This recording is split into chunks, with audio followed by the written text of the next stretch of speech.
Bhaktivedanta Swami Prabhupada Maharaj ki Jai. Ananta Koti Vaishnava ki Jai. All glories to the assembled devotees. All glories to the assembled devotees. All glories to the assembled devotees. All glories to Shri Guru and Gauranga.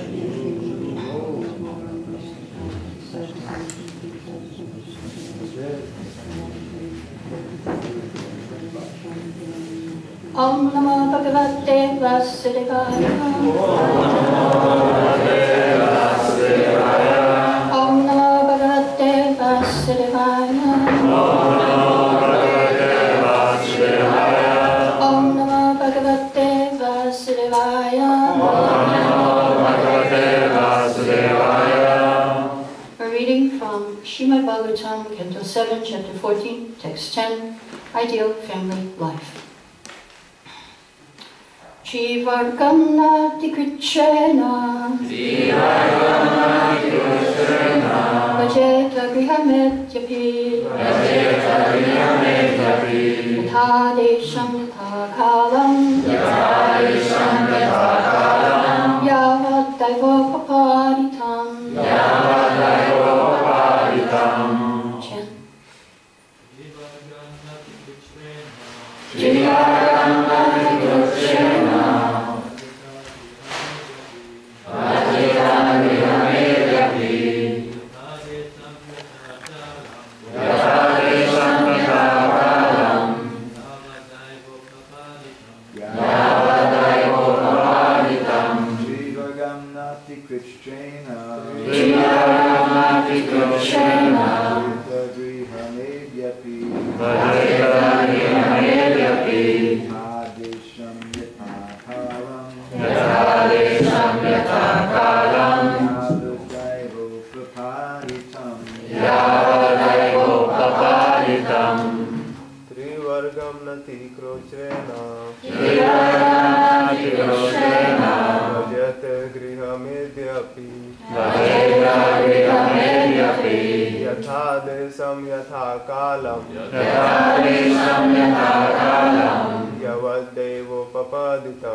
Ladies?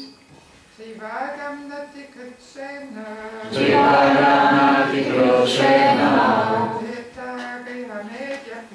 Vajeta grihamedyapi Yatha desham yatha kalam Yavat daivo papaditam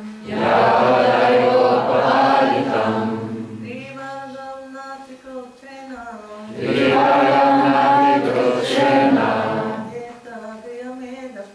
Vajeta grihamedyapi Yatha desham yatha kalam Yavat daivo papaditam Jivargam. Three principles. Namely religiosity, economic development, and sense gratification. Not. Atikrichena, by very severe endeavor. Vajeta, should execute. Grihamedhi, a person interested only in family life. Api, although. Yatha desham, according to the place. Yatha kalam, according to the time. Yavat, as much as. Daiva, by the grace of the Lord. Upapaditam, obtained. Translation. Even if one is a householder rather than a brahmachari, sannyasi, or vanaprastha, one should not endeavor very hard for religiosity, economic development, or satisfaction of the senses. Even in householder life, one should be satisfied to maintain body and soul together with whatever is available with minimum endeavor according to place and time by the grace of the Lord. One should not engage oneself in ugra karma. Purport. In human life, there are 4 principles to be fulfilled: dharma, artha, kama, and moksha. Religion, economic development, sense gratification, and liberation.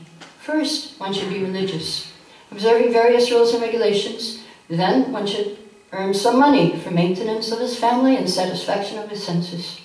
The most important ceremony for sense gratification is marriage, because sexual intercourse is one of the principal necessities of the human body, material body.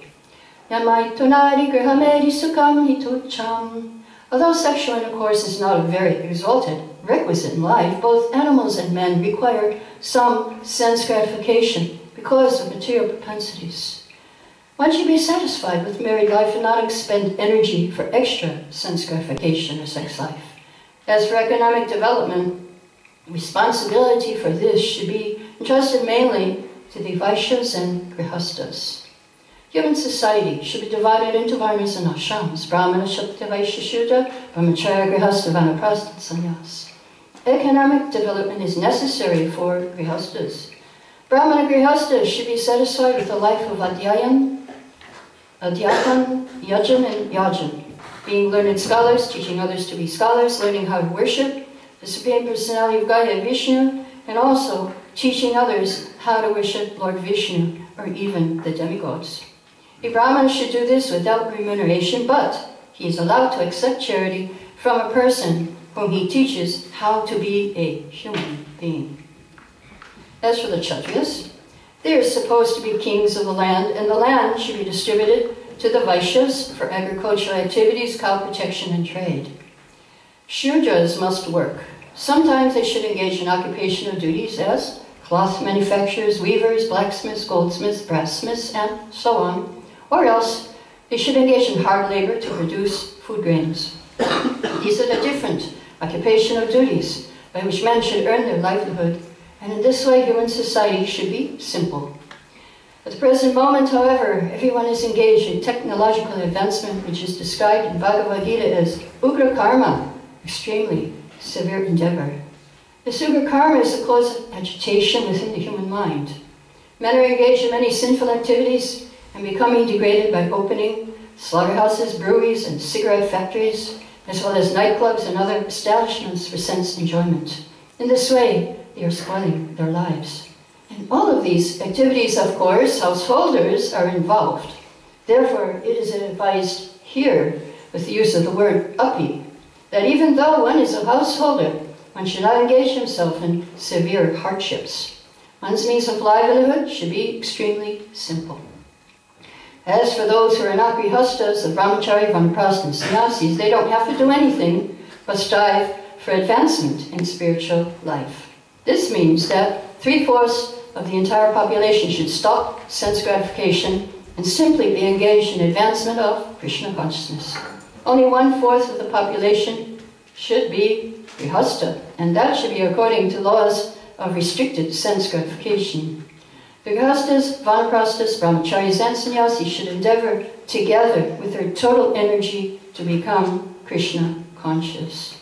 This type of civilization is called Daiva Varnashram. One of the objectives of the Krishna conscious movement is to establish this Daiva Varnashram, but not to encourage so-called Varnashram without scientifically organized endeavor by human society. Mukkam karati vachalam pangam langhate girim yakipam tamam bande Sri Gurum Jinatarvinam Om Ajnana Timirandasya Gyananjana Shalakaya Chakshurmiritam Yena Tassamaya Sri Gurave Namaha. Here it is explained that the grihastas should be satisfied. They should not endeavor very hard to make a living. Now, how can the grihastas be satisfied? What is the basis for satisfaction? The basis for satisfaction is love. If you feel love, then you'll be satisfied. Otherwise, you won't be satisfied. So the Varnashram system, as Prabhupada said here, one of the is to please Krishna. Here it is. 3/4 of the population should stop sense gratification, simply engaged in the advancement of Krishna consciousness. And all of them should endeavor together with their total energy to become Krishna conscious. In Bhagavatam, 1st canto, 2nd chapter, Atapumbi Jashesta, Varnashrama Vibhagasha, Samsiddhya Haritoshana. The purpose of Varnashram is to please Krishna. So if you please Krishna, if you love Krishna, then automatically you will have culture of respect. You will love everyone. If you water the root of the tree, then everyone will be happy. So, Prabhupada explains 4 principles here of Dharma, Artha, Kama, Moksha. For Vaishyas, Grihastas, Artha, or economic development, is most important. And what this means is that the Grihastas must maintain the other 3 ashrams by giving charity. But actually, all 4 ashrams have to do charity. According to Bhagavad Gita, in the 18th chapter, Yagya Tapa Karma, Natyajam Karyam Evatat, Yagya Danam Tapaschaiva Pavanani Manishinam, that sacrifice, charity, and penance are not to be given up. They must be performed. They purify even the great soul. So why should we give charity? Why is charity important? Because it purifies the heart. And this leads to advanced spiritual life, Prabhupada says in the purport of Bhagavad Gita. So everyone has something to give. The Brahmanas, Prabhupada says here, they should be satisfied with a life of adhyayana, yapan, yajan, yajan, learned scholars, teaching others to be scholars, worshipping the Lord and teaching others. So when Srila Prabhupada was here, we didn't have much Grihastha life. We were all living in the temple together. Grihasthas, Vanaprasthas, Sannyasis, Brahmacharis, but we were all very satisfied. Why did we give up our Grihastha, our sense gratification, out of love for Srila Prabhupada? Because he loved us. We felt that love. We were willing to sacrifice. So similarly in the Varnashram, all the people, they'll be willing to sacrifice if they feel the love of the leaders, if they feel the love of the king. But not Ugra Karma. This will not help. Srila Prabhupada talked about factories. He said factory is another name for hell. And if anyone has worked in a factory, you will know what this means. One of my godbrothers, Vajahari, was working in a factory. He told Prabhupada in a steel factory at night, and there's all this molten steel coming down. And he said, I had a nervous breakdown because I couldn't do it. So Prabhupada said, yes, because in your last life, all of you were Brahmanas, and now we're all here together again. And so, yes, we cannot do this Ugra Karma. It's not human, it's inhuman. So, therefore, we should not do this heavy, hard labor to maintain ourselves. And also, another important point is that the Varnas and Ashrams are interdependent. I would like to go back to Canto 4. Prithu Maharaj, he was a perfect example of Varnashram, and he was instructing the citizens in Varnashram. He said, this is 4:21:25, my dear citizens, for the welfare of your king after his death, you should execute your duties properly in terms of your positions of Varna and Ashram, and should always think of the Supreme Personality of Godhead within your hearts. By doing so, you'll protect your own interests and you'll bestow mercy upon your king for his welfare after death. Now, who would care about what happens to the king after death? Especially nowadays, we probably would curse most of the politicians who are in control because they're exploiting us. But we can see in the actual Varnashram civilization, Dharma Varnashram, there was exchange of love between the king and the citizens. So the king was begging them, you please do your Varnashram, this will be good for me after my death, if you follow this Varnashram. So Prabhupada, he took out the most important thing, of course, is to be Krishna conscious. And Prabhupada said a responsible government must teach Krishna consciousness very vigorously for the benefit of all. Without Krishna consciousness, neither the state or citizens can be responsible. So, the Varnashram at creation, it was part of the universal form of the Lord, and the head was the Brahmanas, the arms are the Kshatriyas, the Vaishyas are the belly, and the Shudras are the legs. So the arms, everyone depends on the eyes and the brain of the Brahmanas. So the Kshatriyas would depend on the Brahmanas for vision. The Brahmanas would give vision to the rest of the society. So they would beg the blessings, they would take instruction from the brahmanas. If we are blind, if we cannot see, if someone attacks us, then what can we do? So we need the kshatriyas to protect us, and the brahmanas to guide us with the vision, and otherwise we go blind leading the blind into the ditch. So the king, if he simply exploits and he neglects the rest of the body, he and the others will suffer.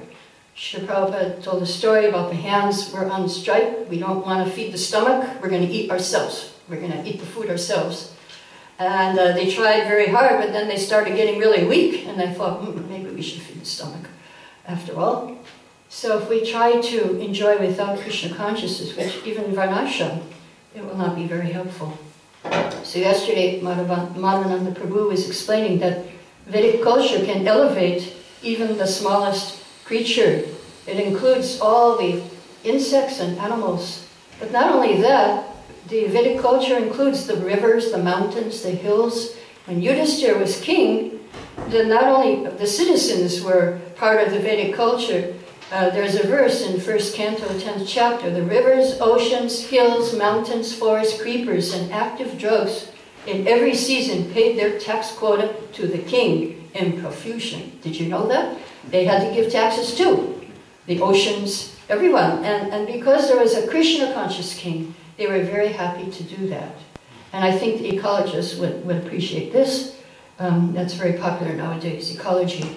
But if you have a Krishna conscious king, then automatically it will be perfect and everything will be coming automatically. And the king would distribute. He would take all these things and he would distribute it equally to everyone. And so that's why everyone loved the king. And Srila Prabhupada explained that because the ocean, the rivers, the trees, they're all part of the universal form, they all have a service to do for Krishna. And he said even the weeds, we don't know their purpose, their service, but because we don't know, that doesn't mean they don't have a service or a purpose. Every seed, every blade of grass has a service. And when there's a Krishna conscious king, they will all be in harmony. Prabhupada gave the example of the river. The river, its purpose is to supply water all year round, so we can drink. So he said during the rainy season, the water is, in summer it's evaporated, in the rainy season it goes on the top of a hill, and it's stocked up there in the mountains, and then it comes down, so we can take advantage of it. So in India, the way we keep our water is we have a tank on the top of the house, and we pump up the water, and then it comes down. It's very similar to nature. The tank is the top of the mountain, and then it's supposed to come down. Now, unfortunately, because of Ugra karma, the rivers are polluted, and we can't even swim in them, what to speak of drink them. So all these varnas, all the ashrams, they had service, and they would appreciate each other and have a culture of respect, because they saw each other as servants of Krishna. In different ways, we can see, Prabhupada gave examples, that the brahmanas, they were respected as sometimes Panditji, Pandit Maharaj, the Kshatriyas as Thakur, also sometimes Maharaj, and the merchant as Sethji, and the Shudra as Chaudhary, which means leader, Jaya Panchatattva.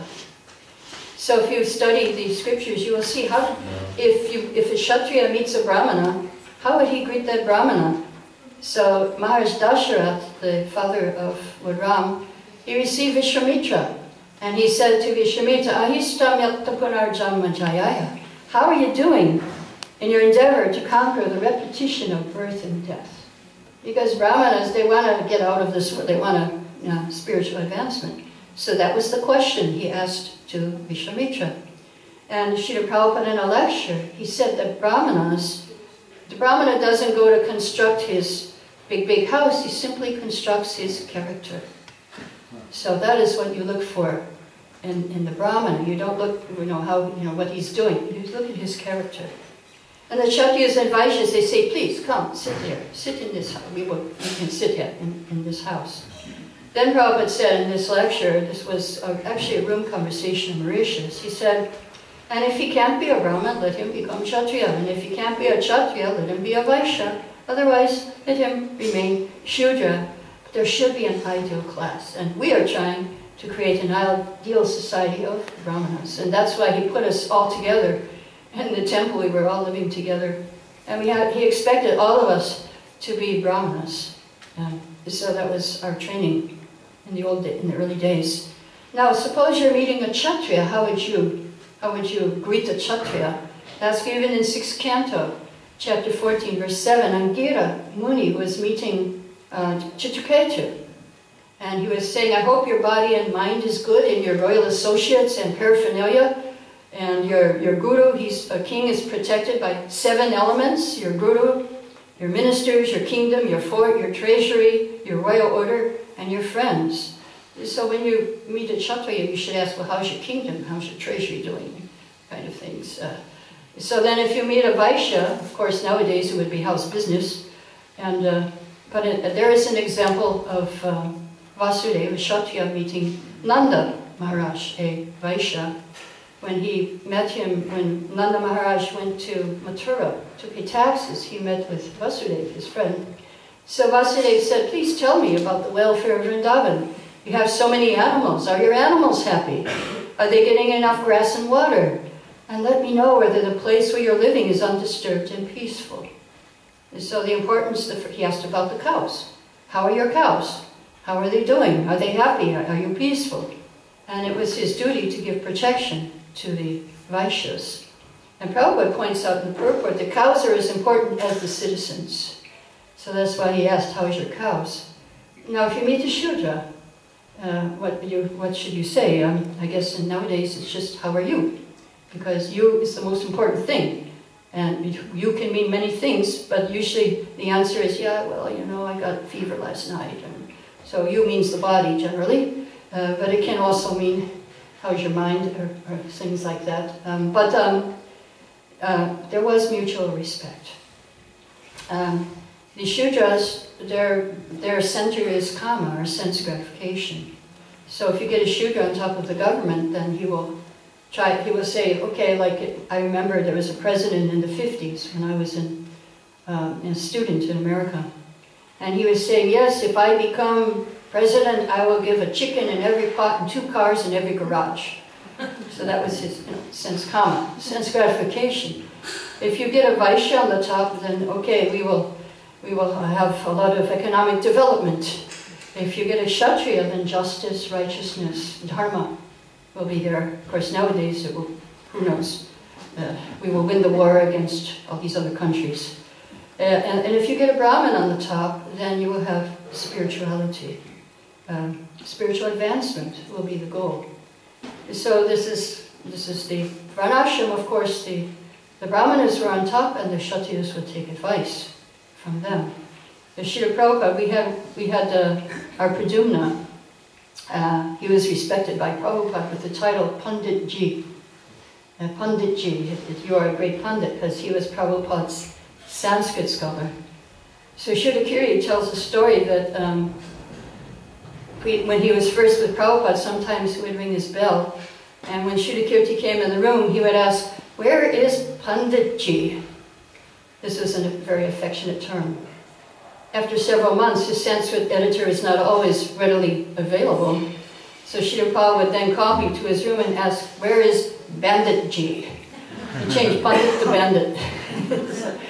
Prabhupada, but he gave respect. He gave respect also to us somehow.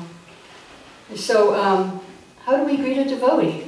If we meet a devotee, what should we say? We should say, how are you? Or how is your japa? Or how are your deities? Or how is your book distribution?